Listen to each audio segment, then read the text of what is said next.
Go. Honorable educator, in today's world, countries like South Korea, Turkey, Switzerland, etc., only have the militaristic conscription for men. As a result, misogynists end up believing that women don't deserve the same voice due to how they don't deserve the same duty. This has become a significant problem because this narration creates a notion where women don't serve for duty in the military. As a result, showing that they don't deserve an equal social voice. So, to define today's debate, conscription is a compulsory time of serving in the military. So, in this motion, we believe that we should advocate for women serving in the military for a compulsory time. Also, in this debate, we will not force feminism movement and instead encourage and support it. So in our model, the feminist movement should advocate that the woman should also share the same responsibility and be treated equally as a citizen. In order to achieve this, this movement would be done in a gradual process. So I'd like to challenge the opposition and make the burden. Instead, to make the burden is instead what would be a better way to break misogyny from sexist statements against women being useless from no military conscription. Now, to moving on to our team's first argument. Our team's first argument is about advocating for female conscription and how it is necessary to break misogynist narrative. So this argument is based on the premise that misogynistic views are mostly made due to the non-female conscription. In this argument, we want to prove that we can break sexist narratives by advocating the feminist movement. In order to prove this point, I'll be classifying this argument into two major points. A, the narratives of females being called selfish, beings who don't want any responsibilities. When looking at the political landscape of society where gender conflict is volatile, misogynists are starting to attack feminism, calling their own selves an anti-feminist. For this, they call females selfish and greedy as one of their strategies to rally up against them. This has been a concern circulating around countries like South Korea. As a result, misogynists are starting to expand their bias and influence the younger generation as well, which is becoming a problem. Platforms can also influence these young people to be fueled on a male conscription.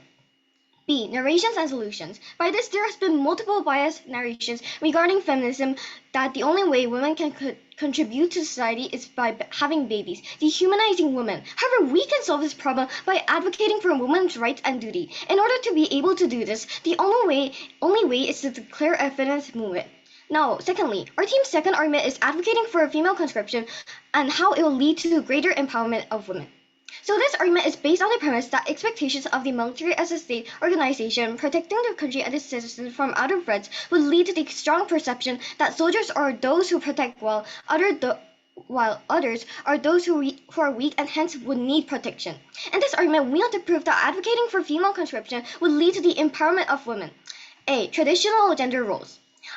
Ideas such as how men should be the breadwinner, while women having to be nurturing mothers for their children, or the idea that women are domesticated and physically weaker than men, are incapable of fulfilling other jobs and roles like being police officers or taking leadership positions, have been concerning and weakening the empowerment for women. B. Breaking social perceptions. Harmful social perceptions like these are something the feminist movement have been trying hard to break. The price that women are paying for this protection, which they didn't ask for, is grave. The comparison here is that such an important state-mandated role is the most effective in challenging stereotypes because the glorification of soldiers and protecting the nation state is almost non-controversial by most citizens. Honorable educator, the empowerment and protection of women can now rise if we encourage the feminist movement for women conscription, decreasing the excuses misogynists have. By this, I'm proud to propose and end my speech here. Thank you. The side government failed to engage with the reality that most women do not want to be forced to go to the military. Without explaining how the coercion of the individuals that they care most about is justified, they contradict their entire purpose and goal of the feminist movement. We believe that the military is generally harmful for women, and advocating for the active conscription of women without guaranteed reform and equality contradicts the goal of feminism in achieving equality and protecting women. So proud to propose. Moving on to some refutation. Their main case line in their entire speech was that misogynists are persuading the public to believe that the male-only conscription is reverse discrimination. Feminists have to combat that narrative. The fairness of male-only conscription is generally something that the Supreme Court and the general public decide. While we agree that there are some few misogynists that you are against this policy, they are not significant enough to make this change. You are not fighting against the misogynistic narrative. You're giving in and conceding to it if you support this motion. What is the trade-off here? Propositions that is giving in to the demands of the misogynist narrative, that it's reverse discrimination. You listen to their demand, they will demand more and more. At the same time, you're sacrificing women's choice and you're forced women to sacrifice their safety by being forced to the military, right? How is this a good trade-off for feminism? But also, in comparison, the decision to give in to misogynists become more harmful, and it only increases their rhetorical capital. This means that any other demands to seek reform within the military, especially those that government side desires, become much harder due to the perception that the feminist movement is fine with conscription anyways. But also, they stated that reforms will happen within the military, greater female presence will lead to reform in militaries, and the military will become a safer environment, right? In general, we do not buy this notion from government side that there will be some reforms and and changes simply because there is greater female participation in the military. This is not a proper standard or metric in assessing the ability to make reforms. The military is extremely theoretical, which means that questioning and demanding changes within is something that goes against such power structure of the military. Moving on to our first argument about mandatory female conscription violates the purpose and foundation of feminism. Firstly, it is a common accepted truth that the role of the feminism is to maximize woman's choice. Throughout history, feminist discourse has been always highlighted the liberation and empowerment of women if women can make choices for themselves. Mandatory conscription is the exact opposite of that. This is important because the feminist movement advocating for deprivation of female choices makes them principally inconsistent and therefore compromises the legitimacy of any feminist discourse. Secondly, we can easily agree that feminism exists to protect women. If you support forcing unwillingly women to go to the military and expose them to dangerous situations, especially when the country is still unprepared to meet the needs of women soldiers, then you are not supporting women but simply appeasing harmful misogynistic narratives that even government side is against. This argument is important because if the government's entire principle stands on the combating sexism, misogynistic perceptions become more worse in countries like South Korea and Turkey on their side. Moving on to our second argument about advocating female conscription is a counterproductive strategy for the feminist movement to gain political momentum. The premise of this argument is that nobody wants to sacrifice themselves against their will. This is especially true in countries like South Korea, where gender conflict is volatile and the military service is perceived as a huge sacrifice. The simple fact is that a lot of women do not want to be forced into the military service, will now disassociate themselves with the political discourse of feminism. This is harmful for two reasons. Firstly, the feminist movement will lose the ability to mobilize enough political willpower to make actual changes in politics. If you lose support from women, you lose the biggest potential allies. Second of all, this fractures the feminist movement. Political fragmentation will happen with many women blaming the movement, but most importantly, even feminists themselves are divisive in their stance, especially since a number of them strongly stand with the idea of equal choices and opportunities for both sexes, something that the government contradicts since they do not value the consent of women. So proud to oppose. Go. Honorable adjudicator, currently in countries like South Korea, Singapore, and many more, only men goes to the military and not women. So in our side, we want a world where we combat the harmful narrative that misogynists push in today's society. So we strongly believe that since men also go to the military, women should too. So today, as the DPM of this debate, I would like to rebut the Ella and also make a defense to protect our team's PM and finally state our team's last argument. So before I go into our team's last argument, I would like to rebut and make a defense. So for the rebuttal, they talked about that they mandatory female conscription is better. However, this is wrong because military is hard, and it is hard for women who lacks physical power, and it's not able to do this. And they also talked about advocating female conscription. However, this is not true because feminists themselves have connected mind to advocate women. So by this, their case does not stand. And for the defense, they rebutted to our team's PM, talking about that the feminist movements are fine as right now. However, the rebuttal doesn't stand because whether women are strong and capable to go to enough to go to the military, or whether it would bring lots of benefits, does not matter in today's debate. So just to clarify, we're extremely happy to see strong women volunteering for the military, and we believe that it can improve the feminist movements, proving themselves in a combat and demanding changes in the military. So by this, their rebuttal does not stand. So now I'd like to move on to our team's last argument. So our team's last argument is about increasing the sheer amount of female presence in the military leads to better protection of women from sexual from sexual objectification. So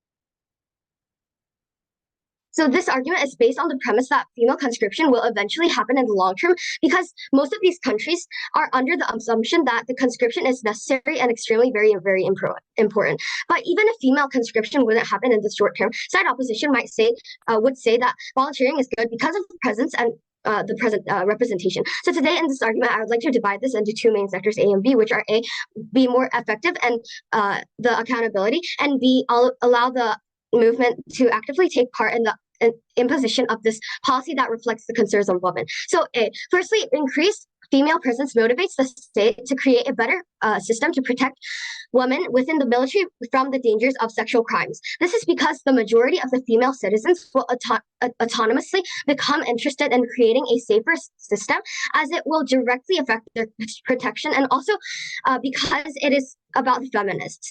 This is what is happening in Denmark after the prime minister declared that they will institute female conscription starting in 2026, which will lead to female voters rallying to be more involved in the discussion of creating a military system that is better for the female protection. And increased female representation can lead to greater accountability for the perpetrators of sexual objectification and harassment.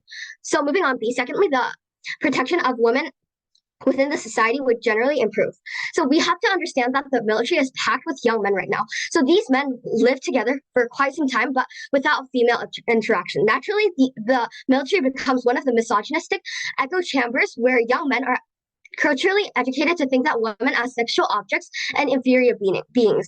The movement represents the voices and concerns of women who serve or aspire to serve in the military. Allowing them to participate in policymaking ensures that the perspectives of female service members are taken into account and that policies reflects their unique needs and experiences. So by this, our team's last argument stands along with our team's first and second argument.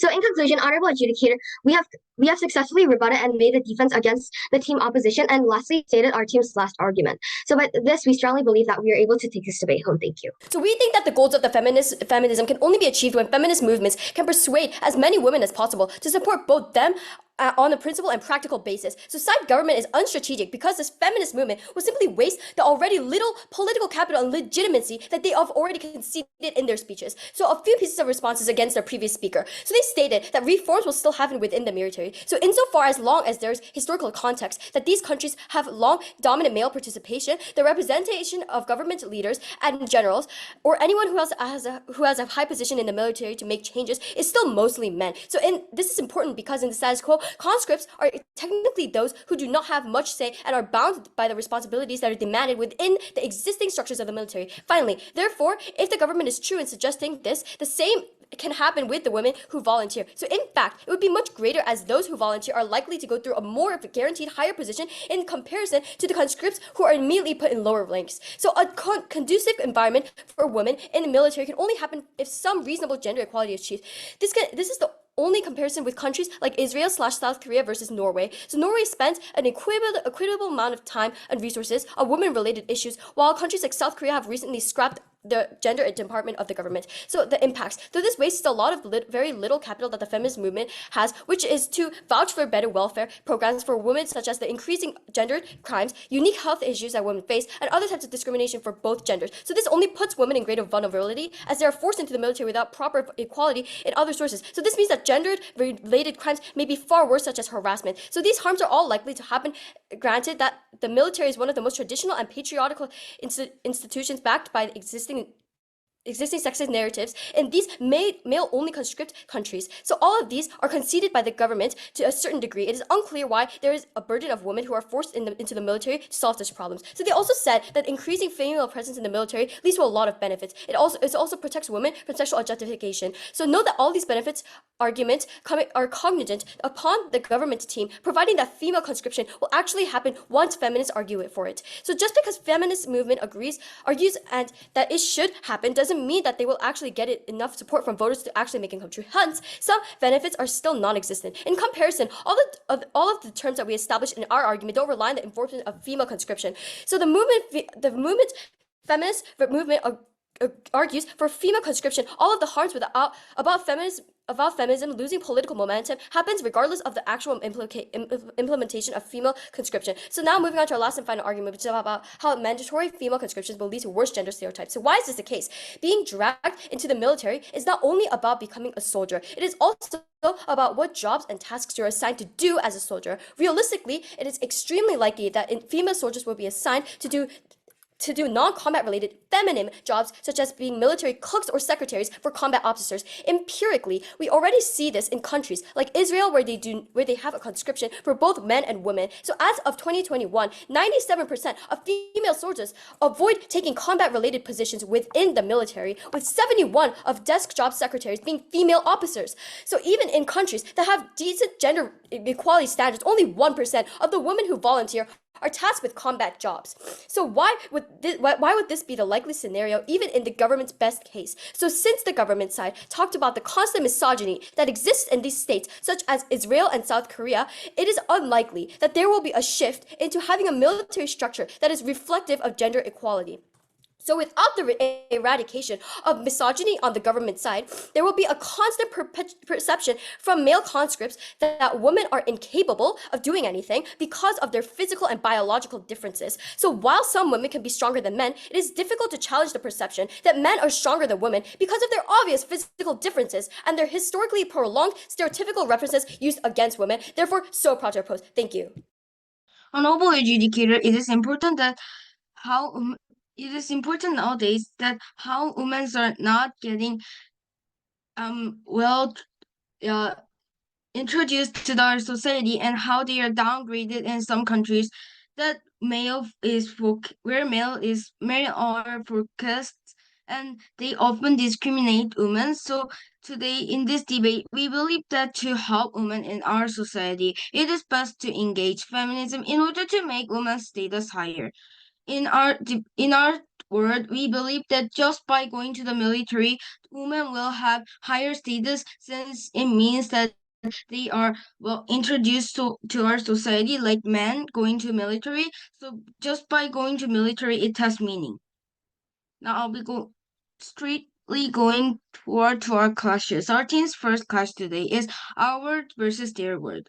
In our word, we value the women's like status, social status, and we believe that by going to the military, the woman will obviously be in the higher status, so in that society than previously and than what they had been before. So our team believes that it is important for women to go to the military, and other word also in the other team's word, they also value the woman, but they value in different way.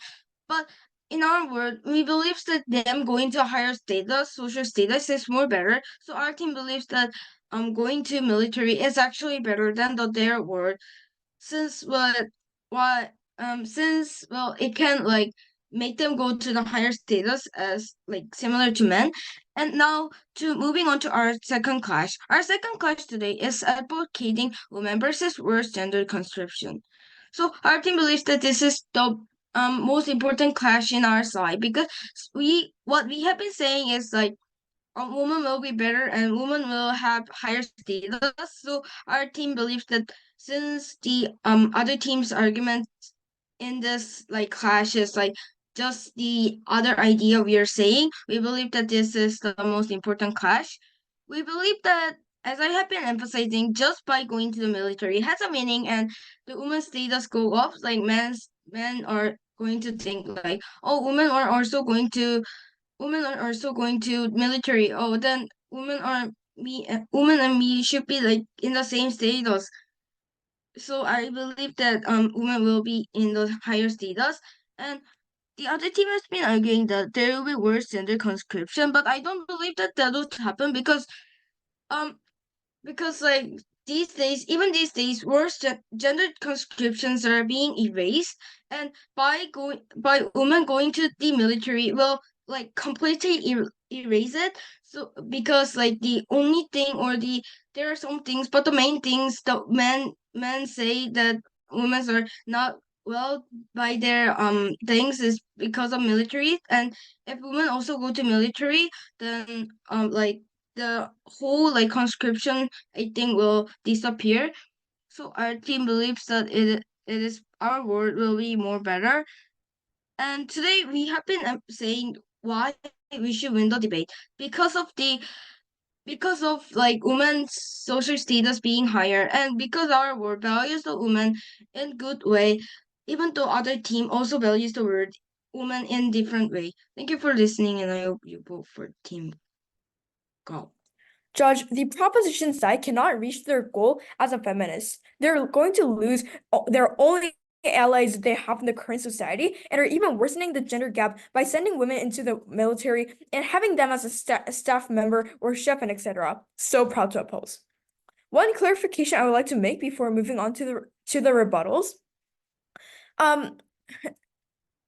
So we're extremely happy to see strong women volunteering for the military, proving themselves in combat and demanding changes in the military. What we're not happy with is that the team government is forcing all women to be forced to expose themselves to the risk, even if they don't feel ready and even if they're scared, and although they're vulnerable because they're women. Moving on to the rebuttals, although this has been already stated by our team's LO, I'd like to say this again with more details.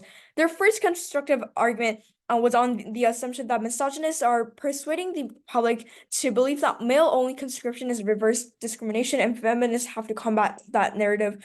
There are so many ways to combat this perception. The feminist movement can talk about the historical nature of the military and the fact that the government has made the decision to impose male-only conscription. The feminist movement can also speak on behalf of men who are bullied and harassed within the military due to the same stereotypical gender norms and pressures that exist there. Or C, the feminist movement can also seek for better support for men who come back from the military. These are several options from this feminist movement that the feminist movement can take to understand the struggles of vulnerable men. The difference here is that the movement does not have to buy into a misogynistic stance. Two questions in this debate. First of all, which side is able to have more loyal supporters? First, I would like to talk about how it's likely that women would not like to go to the military. As I have stated before, we're completely fine with the fact that some women volunteer to become soldiers themselves. However, the fact that the proposition side is forcing women to go to the military and sell for it does not help the feminists actually help women and create a big change.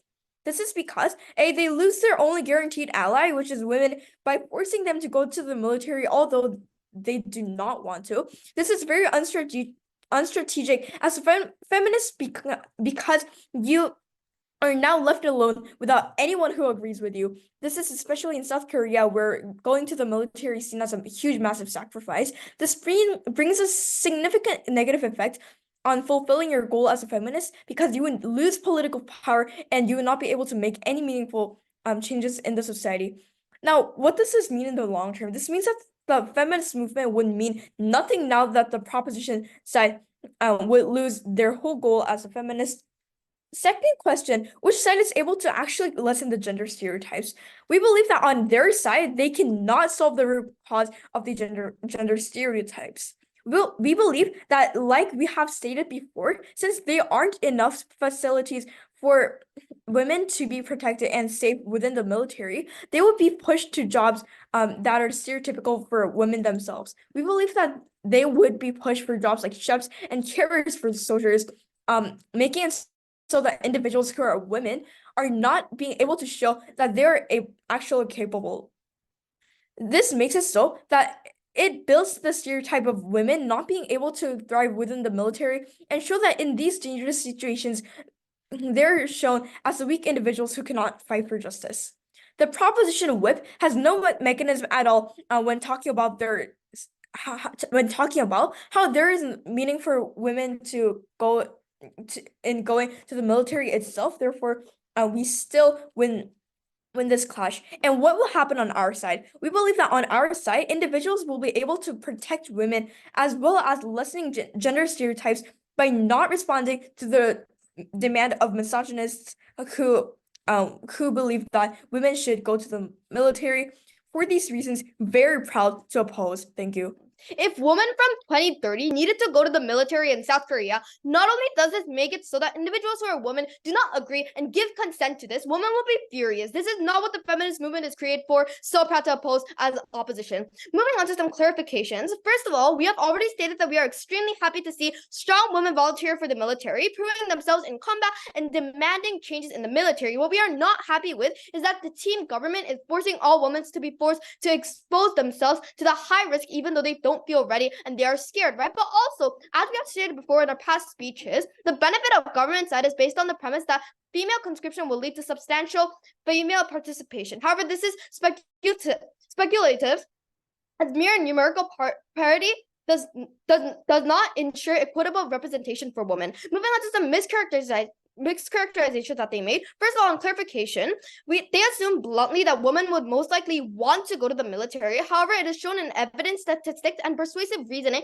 that the feminist movement has the very clear goal of giving women the power to decide whether they want to risk their lives by going to the military or not. Like we have stated before, this is an inaccurate assumption, as in countries like Israel, where they have conscription for both men and women, but also they also assume the fact that just because of women going to the military, all of the gender stereotypes will vanish, right? Like where our WIP and DPM has stated, we believe that individuals will not be able to combat the main problem of gender stereotypes and inequalities, since there is a narrative that individuals are already housewives and chefs and all these kinds of minor roles. They would be pushed to be roles as such. This will be further elaborated in the clashes we won. Second of all, the clashes we won, right? First clash on which side is able to get more loyal supporters. So to characterize a loyal supporter of the feminist movement, the majority is actually women, since they advocate for their own rights and their own definition of the feminist movement. But also, we believe that they are, like we have stated before, since there aren't enough facilities for women to be protected and saved within the military, they would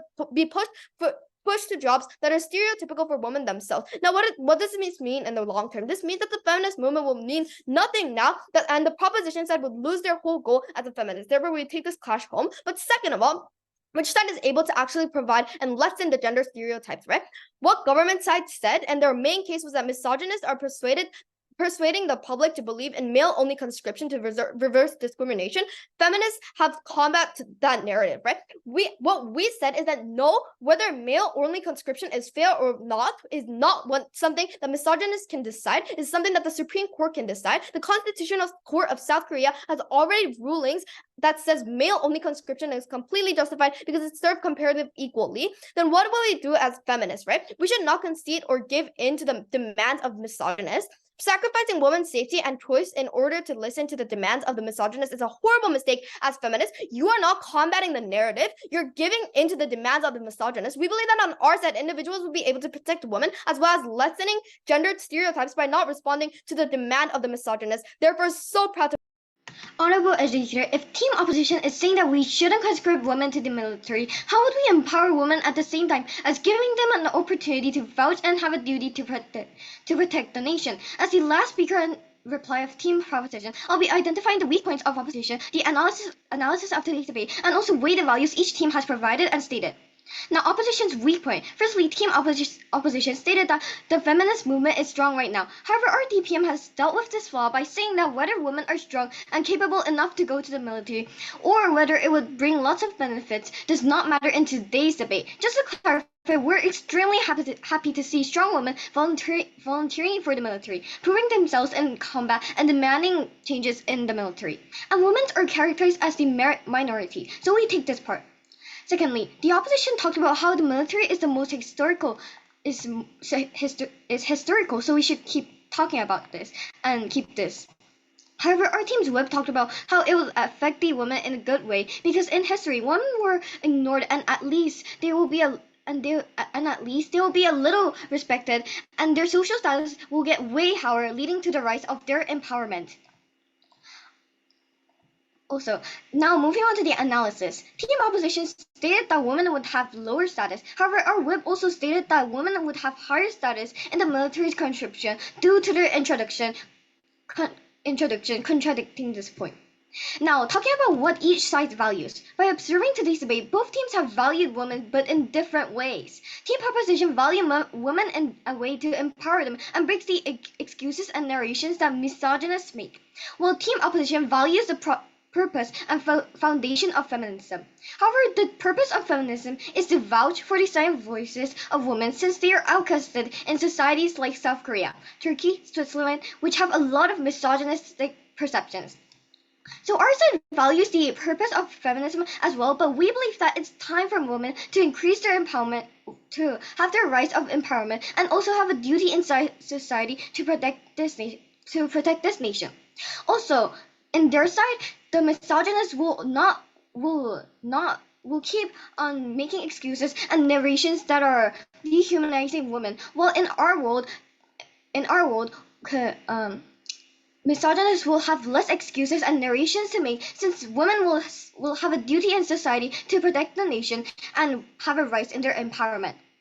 Also, it will make the conscription gap larger. Mr. Speaker, Honorable Educator, by this I'm proud to propose and take this debate home. Thank you.